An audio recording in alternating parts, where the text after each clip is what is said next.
my name is Greg Garrett. Thank you very much. That was a great overview and welcome. I am a Deputy Director of the Office of Information Analysis. My slides are going to be a little bit wide, I'm afraid, but hopefully it'll work out. So we tested it on the other machine, but on my laptop the resolution isn't set up correctly. But this will all record, I think, just fine. So anyway, I want to get started. So I got this job a little over a year, about a year and a half ago now. And I came in with the idea of I wanted to do an open data thing, and I had a lot of challenges with just the language. What does open data mean, and what is, how does that work? Aren't we already open? We have all of our data out there, and people can get our data. So I went through a lot of those struggles, and this story is really a retelling of what happened in the last year, but it's also going to be hopefully an exciting future for the water boards. So anyone recognize where this is? Okay, so that'll come up later. So I want to acknowledge that I'm working on this a lot, and so Jarma Bennett is in the back struggling to get the audio to work. David Altair is also in the back helping struggle to get the audio to work. Eric Burrs is sitting over by the microscopes in the corner. They all work for OEMA. I also want to acknowledge Charlotte Arzadon. She's been helping from the stormwater program. She's in the Division of Water Quality and is the chief or the project manager for the Stormwater Open Data Project, which is a related and sort of nested project within this one. And of course, we couldn't have done this without the GovOps folks. So I want to acknowledge that Stuart Drone, Angie Quirarte, and Scott Gregory, and John Cornelison, and all sorts of other people. I don't remember all the names, but super helpful, and I'll explain why that's been such an important game changer, so to speak. A little bit about what the Office of Information Management does. You guys are probably wondering, it's a mouthful of a name of a title, but it has two functions, and one of them is the Surface Water Ambient Monitoring Program. So essentially data generating of surface water, ambient water quality data. So there's multiple programs. There's a statewide effort. There's 2 or 3 statewide trend programs, some other sort of statewide collaborative stuff, regional projects, a lot of data, a lot of outreach, and a lot of in-reach so that we can get other people to help get data into this. One of the sort of subtopics of this is the California Environmental Data Exchange Network. The other thing that FOEMA is trying to do is get an open data culture embraced within the water board organization. And so that's been the most recent sort of effort, and that's Jarma's unit is the one that's working on that. So here's a sort of simplistic org chart of the office. So we have 2 swamp units. One deals with outreach and coordinating and science advocacy and managing the statewide programs. The other one sort of deals with the data quality issues. And so you really can't hear me if I do that. And the other one, so the IQ unit is dealing with the data quality issues for the swamp program. And the unit that's the coordination group is Lori Weber in charge. She's in the audience here also, senior scientist. And then Melissa Morris is in charge of the Swamp IQ unit. And then Jarma Bennett oversees a unit called Data Integration and Analysis. There are other swamp program staff too, and I want to acknowledge them. So Dominique Cadese is a senior scientist in charge of some of the statewide programs, and works on constituency and concerns as well. The QA officer, Renee Spears, is also one of our staff. So she's a QA officer for the whole water board, meaning she's kind of a center node on a network of a bunch of QA folks. The citizen monitoring coordinator, Eric, I already introduced him, and then John Marshak is the executive director of the Water Quality Monitoring Council. He's also in the room. Raise your hand, John. So these are all functions that sort of live within the office. And I'm just doing that because we're an office amongst many other offices and divisions at the state board. And those of you who know, the state board has also got multiple arms and appendages called the regional boards, and now we have drinking water offices too. So we're quite a large, diverse, complex organization in terms of our overall org chart. The position of OEMA is unique in the sense that it has the ability within the organization to sort of champion the topic of data. Not information technology. We have a division of information technology, and I want to acknowledge, I saw Kathy here earlier, but Kathy Owen is our chief information officer. I don't know if she's still around, but so we work in tandem to try to do these information technology projects. We're the champions, so to speak, of data. They're the ones that are championing and making the technology parts work. Yeah.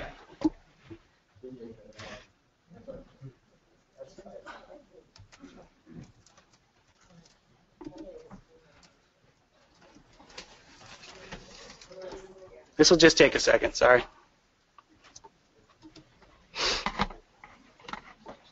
should just take a second. Who knows the right one? Just try one.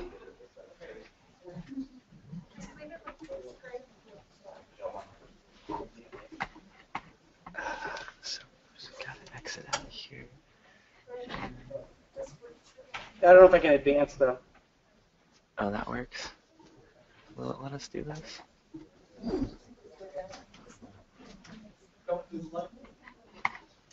Is that better? Adjust our resolution, and then, ooh, yeah, let's try that.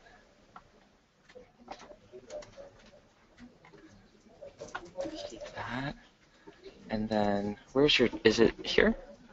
No, it's the blue. Oh, it's the blue one? Flower. Oh, okay. There we go. And then let's see if that looks any better up there. All right.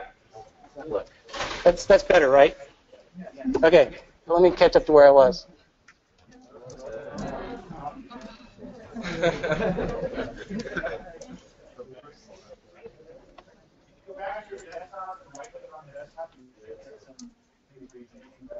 We'll just do what Elna said. We'll just try it this way. Okay, so minimize that. Yeah. Zoom that down a little bit. Yeah. That works now. And then the other thing, you can double click on home right there, and then it'll just be a little bit taller. That looks better to me. Okay. So the definition of open data is really this nebulous thing in many people's minds. So as I described, I've sort of come to terms with describing it as a spectrum. So opening up our data, we have an open data culture. So we are lucky in the sense that the water board is used to giving up its data. We get public requests for information all the time. We give it up. So that's stage one, is can you legally and functionally start sharing your data as an organization. A step above that would be where you have it available. And we have most of the data sets, in fact, all the data sets you're going to hear about today, they're available. You can download them. You can find a search screen. You can access the data. It's not cordoned off somewhere. It's open, so to speak. But really what is meant by open data in this current age is that higher level where it's essentially machine readable with metadata and data dictionaries and descriptions of the data so that other people can get it and they can use it both in tandem with their own data, but maybe they can synthesize it with some of the other fields and they can do things with data that is just much easier. It just changes the accessibility dramatically. And so what we're aiming for with our effort is to get to that highest level of openness and open data at the water boards. So I just threw up some definitions here. I also had a slide that I didn't finish, but we're having two phases to this strategy. And so I'll describe it real quickly. Phase one was meant for doing essentially a Grand Central Station approach of our URLs. I mentioned that a lot of our data sets, the ones that you're going to hear about today, they're accessible. You go to a website, you find a search screen, you can either download a flat file, you can submit fields that you want, criteria that you want, hit submit, it brings it back to you. But they're kind of dispersed. So each database might have its own entry point for how to get the data. So stage one is to corral that under a URL corral system that's a single point of entry for all of our database and data sets. So that's step one of phase one. And then we'd also like to pilot some of the open data platform features. And that's really why we're here today. We're talking about using Socrata currently as our vendor and our platform. And that is the machine readable level of open data that I was describing. Phase two of this project is going to aim to get the enterprise systems. We have over 20 enterprise data systems. You're only hearing from about 7 or 8 of them today. But we have many, many enterprise systems that are going to eventually, hopefully, feed into an open data platform that is of that higher level machine readable quality. So some of the opportunities that are coming up related to this initiative. Today is the fair. We have an open data challenge that's starting April 1 or 2, depending on how you count. And I didn't count very well. But April 1 is where we're going to have as many of our data sets. We're going to have 12 data sets up in that Socrata platform with metadata, data dictionaries, et cetera. And that'll run until the 22nd with the entries being due on the 19th, but the 22nd is the closing ceremony, award ceremony of that data challenge. We also have the SWAMP program that I had a slide up earlier. We have a water quality symposium coming up this summer. And so what that's going to do is highlight some of the data and science integration topics that are happening within not only the Office of Information Management Analysis, but throughout the water boards. So hopefully we will get a lot of cool data visualizations related to things like pesticide, toxicity impacts, and what have you. And we have a brown bag series that has been happening monthly now since I believe in January. And DeWitt is in lead of that, but every month we're going to have some sort of topic, whether it's a science topic, a data topic, visualizing topic, what have you. So let me get into a case study. I thought about how I wanted to use this time. If you notice, I talked about, I'm on the agenda for two things, but I'm combining that into one thing. This is really sort of a cheerleading thing for the initiative, but also a hopeful discussion about what we want to see and what we can do with data and what we want to see done with our data and et cetera. So this is a case study. This is a couple years old. It was something I could pull from because I did it when I was in my previous job, Stormwater Program Manager. This is going to have a lot of acronyms in it and stuff. You don't have to worry about that. But the point of this was we used the information in our water board systems to talk about both resources and the activities that we were doing. So this is a resource analysis of the stormwater program done in 2012-2013 fiscal year. So what we were asked to do, and one of the things that's unique about that stormwater program is there's a legislative mandate to spend half of the money that's received in fees, it has to go back to the regions. So half the money that comes out of a region has to go back to the region, and of that, half that has to go to inspections. And so the question really came up as, are we A, complying with that statute, but are we doing what we were supposed to be doing and doing enough inspections and getting the people in the regions to do the inspections on the facilities that are paying for the program, essentially. So this analysis was looking at that. So this is by region on the bottom, millions of dollars. The orange one is the fees collected, or 50% of the fees collected, which would be the target that we were trying to aim for. And then the allocated amount was the other amount. So you can see some of the regions, they're all pretty close, basically. Some of the regions were a little bit above and some were a little bit below what they were supposed to be. And we've worked on adjusting that since then. So this is like 3 years ago old data. I was also asked to look at where did the fees go in terms of what kind of activities people do. So if $100 of fees came in the stormwater program, we essentially break it down this way. So 11 of it goes into sort of a general pot, which is our WD, or waste discharger permit fund. And then $40 of that, or 40%, would go to personnel, paying for staff time. $15 goes to operation and equipment, and then the rest of it is being used on indirect projects. One of those indirect projects is actually the SWAMP program that I oversee. Another indirect project would be an example of the SMARTS database being supported through some of the fees. So the SMARTS database is the stormwater database that you'll hear about later. So this was just a breakdown of resources in context of performance. Our management wanted the stormwater program and all the other programs to come to them with regular performance reports. So this is part of that. And then this is the distribution of the position or person years by region. And by activity. So we had construction program, industrial program, and municipal program, all sub-programs within the stormwater program. So this was the breakdown amongst the regions. This spurred a lot of really good discussion internally. It's just an example of a resource level discussion. And this is just another piece of data. So I mentioned performance a couple times. What the other part of that discussion had to do with was activities, how many inspections were done, what kind of violations were found, enforcement orders, permitting actions, enrollments, and unenrollments. So I just want to do a quick highlight of the performance webpage. So the Water Board has a pretty interesting performance webpage right now. I don't think this will work live, but if you click on the Water Board's homepage, you'll see a button on the left-hand side that says Performance, and it'll take you right to the screen. And so some of these dashboard features are live. They're fed from real-time data. Some of them, it's manual, sort of a manual upload of the data sets.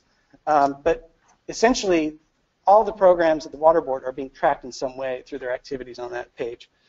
It also has information related to resources. So nobody has yet sort of tied it all together, but that is something that is of probably interest to a lot of the stakeholders. And now I'm adjusting the position. So another quick case study that uses data that is an example of analysis and potential for synthesis with data sets. So this is one that's near and dear to our heart in the office. It's the SWAMPS pesticide program. And so this program is one of the statewide programs. Its name is Stream Pollution Trends Program, and its acronym is SPOT. So it's the SPOT part of SWAMP. And what it's talking about is it's looking at essentially toxicity statewide. So you can't see those dots very clearly, but basically the darker dots are higher toxicity stations, and these are trend stations. So this is over a period of time, 2008 to 2012, and it's looking at toxicity. And so the range goes from being no toxicity, some toxicity, moderate toxicity, to high toxicity. And the darkest color is high toxicity. So this is a GIS layer that's available. These are data sets that are also available in the SEDEN database.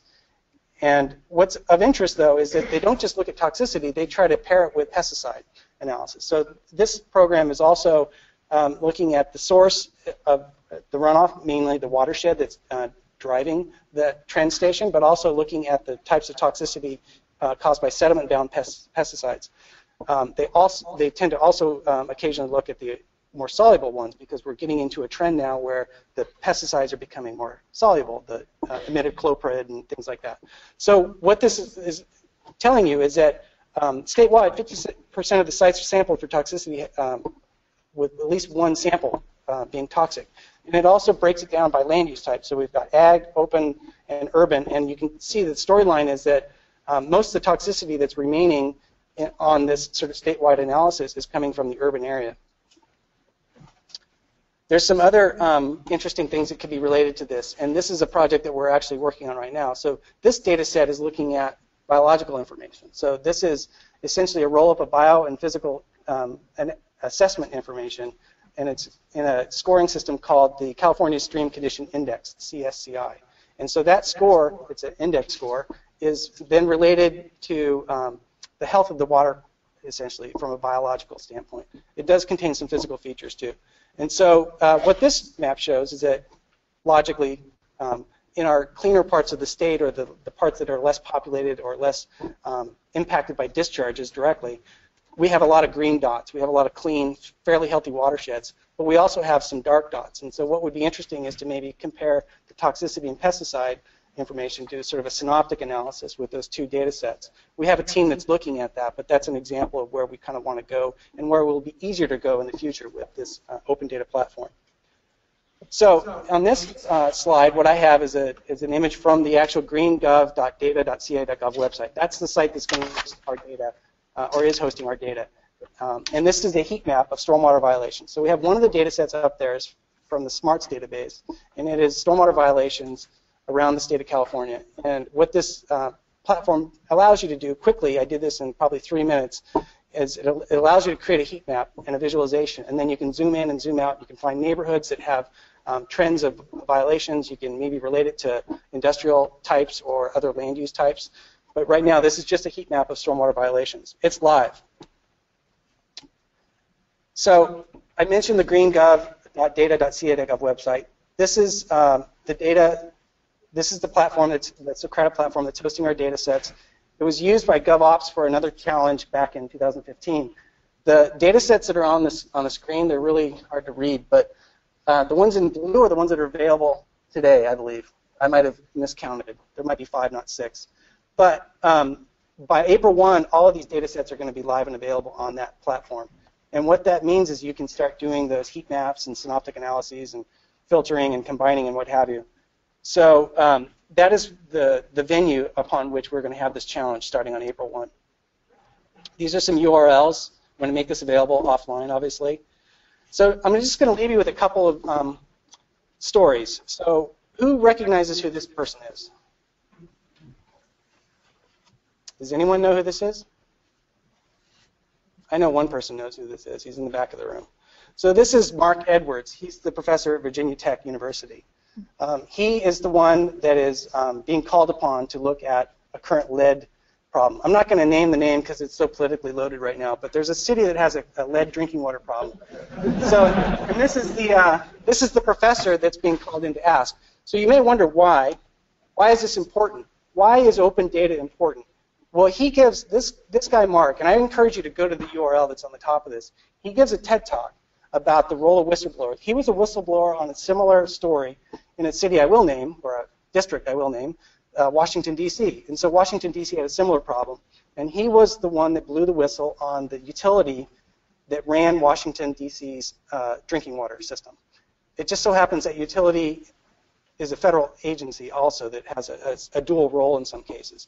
But what this guy discovered was the problem, and what he ran into was nothing but attacks on him personally. So he actually did a fascinating analysis about 4 years ago, I think, of the role of whistleblowers and the unique nature of humans in this sort of idea of heroic actions being shunned. You know, whistleblowers don't often get celebrated; they often get shunned from their organizations or from their peer groups. And so, my point is that he is essentially a champion of open data. He is basically saying, you don't need to wait for someone like me to come and find a problem and fall on their own sword to discover this. Open data provides essentially the opportunity for people to discover this and not have to be heroic or not necessarily be shunned. And it's transparency so that everyone is seeing the same information and everyone's having the same conversation. And so it's a real unique opportunity. And the fact that he had this sort of perspective on it 4 years prior to the new story that's starting is really interesting. But what sort of sent it home to me was he also was called in to do an analysis of the news story. And you can find that presentation. It's a webinar. And he brings up one after another grad students that go marching through analyses, different analyses. One of them's looking at the community. One of them's looking at the data. One of them's looking at the infrastructure engineering. One of them's looking at the whatever. And they get up and they did a complete, essentially, audit investigation of a whistleblower situation. They did it all in about a month's time. And that's the story. That's what's happening. So a whistleblower in the old days, you blew the whistle, you fought, you probably lost your job, you probably maybe won it back. Eventually the story gets out, the newspapers write about it. 5 years could easily go by before anyone knows exactly what happened with that story. In the age that we're in today, is this all happens in about a month. And you're having hearings in Congress, and the hearings are based on data and facts. They're not based on opinions of people sitting there thinking and positioning themselves. They're based on facts. And so this is the world that we live in today, and so we have to sort of recognize that. It's not going to be an easy transition, but that's why we're here. That's why. So that's Mark Edwards. So somebody mentioned they knew where this was earlier. Who? Where? It's Mono Lake. It is Mono Lake. So a lot of people think that state workers just sit around and lie around and sleep all the time. And in this case, they were. But we were on vacation, so to speak, so it's all okay. But the reason I'm talking about that is this guy. Who knows who this guy is? Elvin Vestal. So Elvin Vestal was a biologist that worked for the Department of Fish and Game, beginning, I think, in the late 30s, maybe early 40s. And he went around doing his job. He was stationed in various parts of the state, and he made observations. He made daily observations that were rolled up into weekly reports. Those weekly reports were rolled up into monthly reports. Those monthly reports were stacked up, and he was, again, stationed around the state. He was building data sets. He was getting the data that was very important to people. He had no idea necessarily what it was going to be used for later, but along came the Mono Lake effort, the Save Mono Lake, and I think, Peter, I'm assuming that's who you are. Yeah. There's a person who knows the story way better than me, and so I feel a little awkward telling it. But my point is still, what happened was eventually this guy's data became the game changer in many people's mind. And so he was I think he had moved away from Mono. He had been reassigned to San Joaquin or something like that. And the attorney team that was involved had heard this rumor that somebody had some data. So they went and they found him and they asked him, do you have data on Rush Creek and Lee Vining Creek and these important sort of systems that were part of the whole Mono Lake story? And he said, oh, it's, this is what I heard. Oh, it's too bad. My wife got tired of those boxes, and I got rid of the daily, but I still have the weekly and the monthly reports and data sets. And apparently those were gems of data sets, and they changed the dialogue, they changed the whole position of the negotiations. And so one of the true foundations that we sort of work within in California and take for granted, the public trust doctrine and Mono Lake case being one of the main cases, it hinged on finding the right data. And there was two parts of the story. One is this guy's heroic, in my mind, because he knew the data to get, and he knew that this is important data, and he knew that it was important enough to save. The other thing was that we were able to get it in the right hands at the right time, so that the public trust was upheld in that case for the Mono Lake story. So I just want to recognize him. He's another one of these sort of champions of why we're doing this. And then I have a couple of quick examples. I'm going to end early. I can take some questions though. So one is one that I discovered just recently. It's actually a pretty recent visualization. But this is the domoic acid in the Dungeness crab story, and Mark Tompkins is the author of this with Flow West. Mark, if you're in the audience, I'm sorry I haven't met you yet, but if you are, come up and introduce yourself to me, please. But this is a really, really good use of data within California. So this is visualizing, combining different data sets. You got precip hydrology information. You got domoic acid in crabs and tissues. And so it's a really interesting story. It's live. It's a Tableau dashboard. So I encourage you to go visit that site. And I would show it to you if I could switch over, but I can't. So, and then here's another one. This is the Bay Delta Live's website. So this is being used for operational decisions currently in the San Francisco Bay Delta system. And so what I took here was just a screenshot of their entry page to their data, but there's all sorts of data on here. And this is run by a group, a collaborative, but the engine, the technology engine behind it is run by 34 North. And so 34 North is an organization that works with a lot of us and you guys probably to do some of these projects. But this is a really interesting site. It's going to essentially merge with what's going to be known as, or it is currently known as the Estuaries Portal of the Water Quality Monitoring Council's web system. So Bay Delta Live and the Estuaries Portal are going to become essentially one, so that this kind of dashboard and data visualization is going to be provided through that website. Right now it's available through baydeltalive.com, but there's some screens that are used operationally that aren't totally live yet.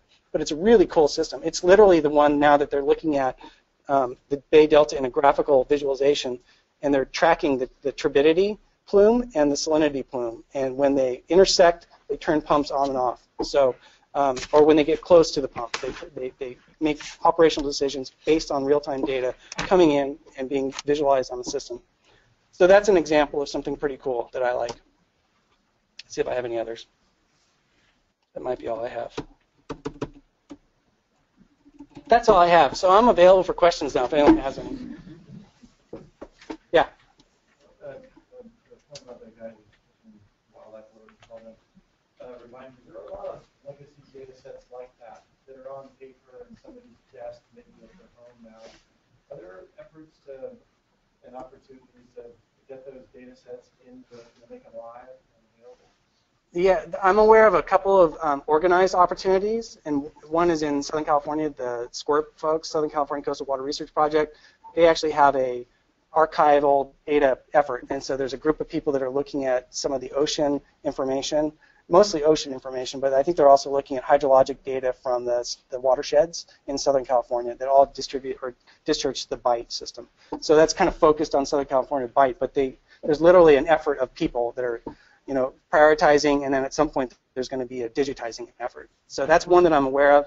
I know that there's people that are asking the water rights folks about how to get some of the water rights information that's in microfiche form available on a digital platform. So that's another one I'm aware of. The Delta Conservancy also has a project called Deduce, where they're looking to gather data sets that are not currently available that have to do with the Delta and to get those digitized online. We're working with some estuaries. Yeah, but I mean, there's probably even more ad hoc ones and people's desktop efforts that are happening. I happen to have inherited when a colleague, Eric Burnson, left. He gave me a stack of stuff, and one of them was a bunch of hydrologic and I think some basic water quality information from LA County flood from the 64 to 69 period or something like that. And I didn't know what to do with it, so I gave it to my staff, and maybe he can, figure out a way to make it useful. But it's literally a stack this thick of just printed out data from that era, from that type of data sets. So that kind of thing is probably happening out there too. People are doing it, but hopefully, and one of the goals of I think of the open data movement on a larger scale is to encourage people to share that information in an easier way. So, for example, if David were able to digitize that data set that I just handed him, he could essentially load that data set up into Socrata, and other people could see it, and they could even maybe help clean it or help format it. And so getting it into a community space so that other people can see it is a big step. So if your office or who's establishing kind of the standards for what QAQC means or what metadata means? We use these terms a lot, and I'm sure everyone has a different idea of what they mean. So is there some place that your office is like, what we need and this is what, the process? So within the Water Board, we will become that group. Can you repeat the question, please? Yeah. Okay. So that means audio is working. So the question was, who's in charge of metadata standards and definition? Like, what's the level of effort needed to do metadata and data dictionary work?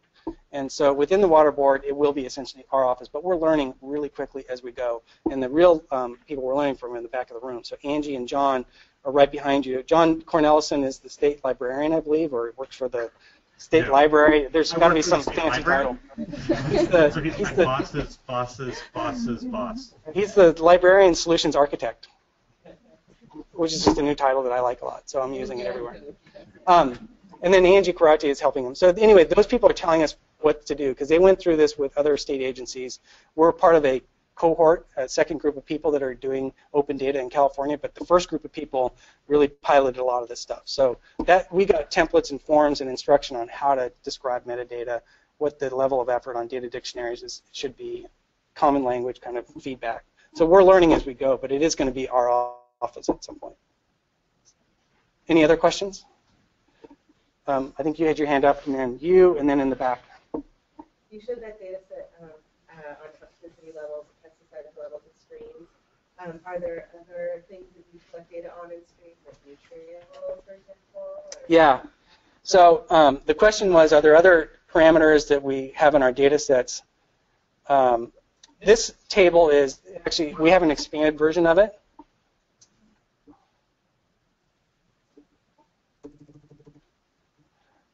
Since I'm not going to show the whole slide, I'm going to show you this. Maybe it's a little bit better.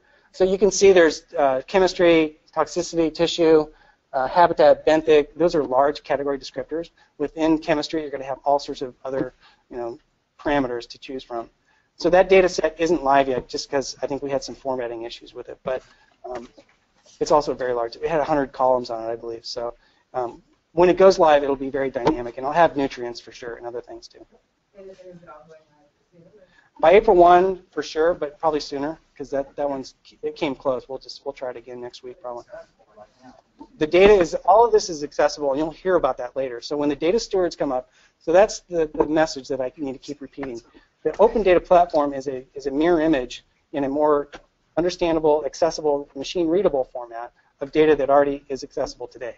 You would just have to go to the seed and query tool and download the data. And you'll hear from the data stewards. In fact, part of the purpose of today is to have you talk to people. So we'll set up the stations, and if you have questions about how to get data from a particular data set, those people are here to answer your questions and help you. So I had one in the middle here. So with regards to QA, we see up front the data sets, but once it's outsourced and you look at the data and you find that there could be a problem with that with the data, is there going to be a back loop that goes back to the Water Board with respect to how the crowdsourcing or the information can be collected in the original set? Yeah, ideally there will be a feedback loop.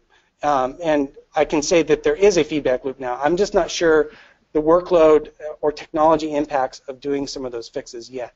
But we certainly want to collect feedback. So if somebody says problems here, I mean, we've already found quite a bit of geo-standard problems. Some of our stormwater sites are in Uganda, which maybe they are, but or they're the middle of the ocean, right? So yeah, we've got some of those already, and we're finding those as we speak.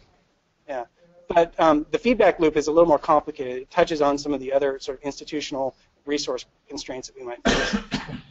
In the back, and then we had here. So in the back. Yes, thank you for the presentation. So you want us to integrate and synthesize data to bring together only through this technology way, or is it any other way how we can synthesize data, and where is the data coming from? So the question was, are there other ways to synthesize and integrate the data sets? Besides this technology? Besides the Socrata platform. You want us to rely completely on data through technology, so we now have to focus our mind on desktops and whatever, like to have a data synthesizing. How else we can synthesize data more coherently? I think I understand. The answer is the world is your oyster, I think.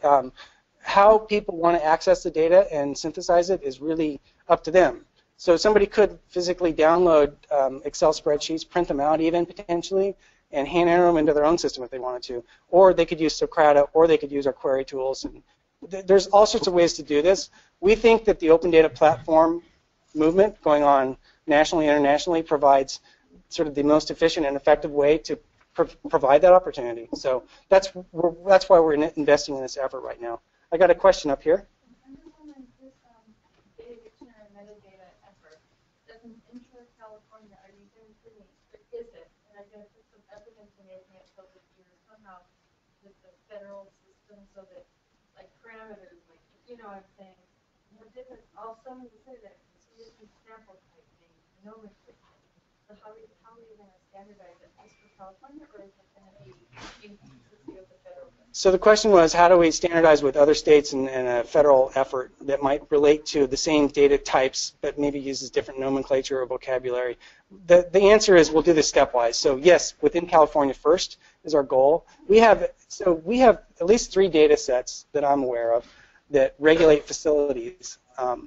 We probably are already standard on those. We probably use the same nomenclature for the field name of facility address, facility contact, facility what have you. But so there might be some work internally to do that. But for sure, when we start talking to other water agencies, my goal is to expand this discussion. Next year, I want to do this again. I know my staff is going to kill me, but I want to do this again with other agencies that are water related, so we can get more data sets on the open data platform, and more people talking about sharing data across not just silos within the water board, but agency silos and stacks and what have you. So that's my goal, is to get this bigger. And eventually I think vocabulary walkthroughs and things like that will happen organically as they need to. So we have a project already that's talking to the federal exchange, Water Quality Exchange Network. And so a lot of our data sets are already conversing with other states and federal data sets. And so a lot of this is just happening organically. Is there another question in the front here? Kind of following up on the question of these archive data sets or legacy data sets, do you have a set of data that might be scanned, like a TIFF or PDF kind of raster form, but has not been converted into usable machine-readable data? I'm sure that. So the question was, do we have some data sets that might be scanned paper form of data? The answer is absolutely yes. Whether it's of interest to people or not, I don't know. So we have a system called ECM, and I don't even remember what it stands for. I should. But Electronic Content Management System. It's a paperless file system, essentially, for the water board. Some of our self-reported data comes in through that in a PDF. Some of the other data that goes directly into our databases comes in a PDF. There's probably historic research projects and studies that were done that are in paper form, but somebody has scanned them. So the first level of effort for me and my group is to look at the data that's in digitized form. But along the way, if somebody says, it'd be really cool if we had this, that, and the other, I know we have some BNP performance data that's sitting in a digital form, but it's sitting on a shared drive, it's not on a database. So we're trying to figure out how to use the open data platform to corral some of these efforts. But it's really a triage. I think we're overwhelmed with just the digital data. But if somebody identified a data set, like the water rights people have identified a data set that they want that's in microfiche form, then we can try to facilitate that. How am I doing on time? I think, so let me go here, and then Peter, and then I'll probably wrap it up with that. In the last year or two, there's been an increased concern about the impacts of the oil and gas industry on water in the state of California. Is Dogger, the Division of Oil, Gas, and Geothermal Resources, involved in this open data initiative? So the question is Dogger, the Department of Oil and Gas Resources, involved in this effort? I actually don't think they are part of the cohort that the water boards are involved in. But many of their data sets, so to speak, overlap with our GeoTracker database. And the GeoTracker folks are going to be here to talk about their data sets today. So there might be some overlap, and there might be a way to sort of access that information. So, we have one of our databases, essentially, is software as a service. It sits on a cloud platform. And it's, I wouldn't say it's open data already, but it's more open than some of our enterprise systems that are behind our firewall. So sharing that information might be helpful. Stu? Hi, I'm Stu Drown, and I work over. I was just going to give a little context about how we're rolling this out for 3 seconds. You want to come on up? I'm pretty comfortable here. Yeah. So, well, I'd have to repeat everything you said if you don't come up. Sorry. It's all right. Nice sticker. Yeah. So there's stickers. There's a limited number of stickers. Only really good questions get stickers. Yeah, exactly. I'm Stuart Brown. I'm the Deputy Secretary for Innovation and Accountability over at GovOps. Our team is working on a pilot. You'll see greengov.data.ca is the pilot site. There are several open data portals that are already up and going in state governments, and the lead pilot test has been over at HHS. Okay, so they've got, I think, 160 data sets up. We are trying to do a statewide pilot. It's one thing to have your own agency do a pilot because you've got a lot of control and ability to direct, but our effort is to try to link these portals together, but at the same time bring other departments into this. So we're doing it in an iterative way. We're going to iterate till the end of time. But so this will never be a finished project. So we are using a stone soup approach. You guys all know what that is. We are going to the people that we know and we respect, and we know they have respect for their data. And so water boards was a natural place to come. So we reached out to Greg just as he was reaching out to us. So we're very excited to have their data sets. This is part of phase 2. So phase 2 is going to be going to separate departments and getting a select number of data sets from each of them, and at the same time ultimately federating the other data portals into one data.ca.gov, and that'll be happening over the spring and summer. But so the question is, Greg's got some challenges for us as a group here for this exercise, but there are other data sets that we've put up that will be interesting for you if they don't directly address his questions, but they're cool anyway. And so, like the demographics and some of those other sets, so they're up on the site, and you can look at those. So water use by agency. There's also that's kind of a neat one for shaming ourselves these days. Yeah. Who wants to know who accounts for who are the two greatest users of water in state government? Anyone? Come on, guys. Caltrans. Corrections and Caltrans. About 80% of all the water used by state government are in those two entities. So that's your fun fact. Okay, so I have one more question from Peter, and then I'm going to wrap my part up. Kind of along the last few questions, is there any initiatives, probably at a pilot level down to the local or level where heard of any localized area that we didn't see how they're doing it in day-to-day life, may not necessarily all be important to you, but still be coincident with your interests. Are you reaching out and there are opportunities or something like that, and reaching down for doing this, doing that? Yeah. Right. So there are a lot of down things happening.